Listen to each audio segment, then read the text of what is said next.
Highways రోజు మహాభారతం ఇస్తూనే ఉన్నా. బట్ ఆడియో ఫైల్ వేయటం వల్ల మరి మీరు చూడలేదంటే నాకు తెలియటం వల్ల. బట్ కొన్ని ఇంపార్టెంట్ ఉన్నప్పుడు ఇద్దామని డిసైడ్ అయ్యా. అందులో ఇంకా రాలేదు ఈ ఎపిసోడ్, బట్ ముందుగా ఇస్తున్నా. దుర్యోధనుడు చావుబతుల మధ్య ఉన్నాడు.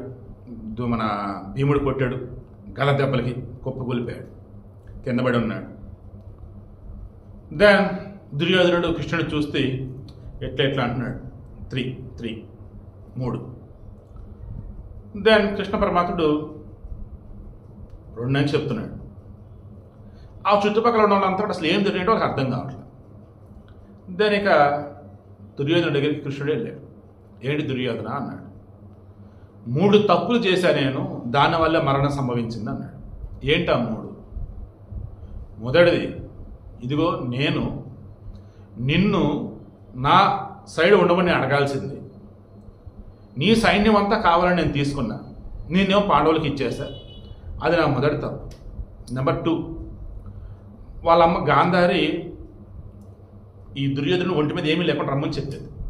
ఎందుకు, ఆమె తాగితే ఇక శరీరం వజ్రాలకు తయారైపోయేది, ఇక మరణం ఉండదు ఇంకా. ఇది మొత్తాన్ని కృష్ణుడు గమనించి, ఏం దుర్యోధన ఏంటిది, మొత్తం అంగమాలని వెళ్తున్నావు, ఏమైనా కట్టుకోవాలి అన్నప్పుడు ఈ తోట దగ్గర నడుం దగ్గర కొంచెం గొడవ చుట్టుకుని వెళ్తాడు.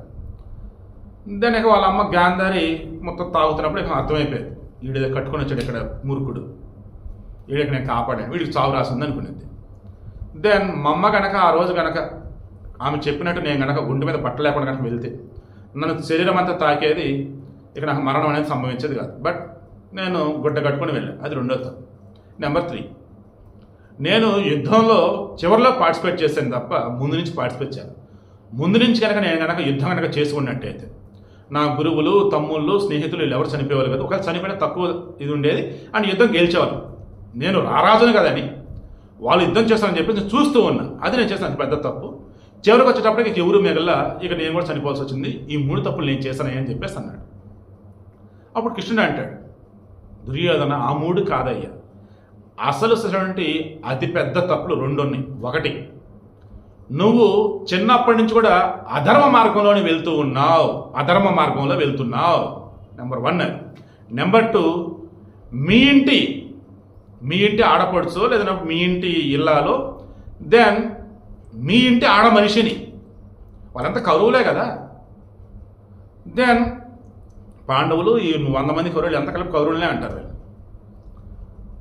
మీ ఇంటి ఆడ మనిషిని అందరి ముందు భయంకర అవమానానికి గురి చేశారు.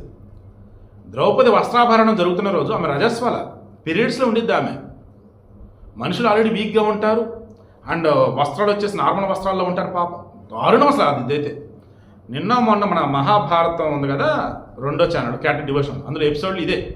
ప్రజెంట్ నడుస్తున్న సిరీస్ కూడా ఆ మాయాజూదంలో ద్రౌపది వస్త్రాభరణం జరుగుతున్న సీన్లే నడుస్తూని డైలీ ఈవినింగ్ మహాభారతం ఎపిసోడ్స్ ఖచ్చితంగా చూడండి ప్లీజ్, ఓకేనా? Thank you. సో అర్థం కావాల్సిందేంటి, ధర్మం వైపు మనం ఉన్నా, మన మనిషినైనా బయట మనిషినైనా ఆడవారిని గౌరవిస్తూ ఉన్నా ఖచ్చితంగా మనకి ఏ కీడు జరగదు, అంతా మంచిగా జరిగేది.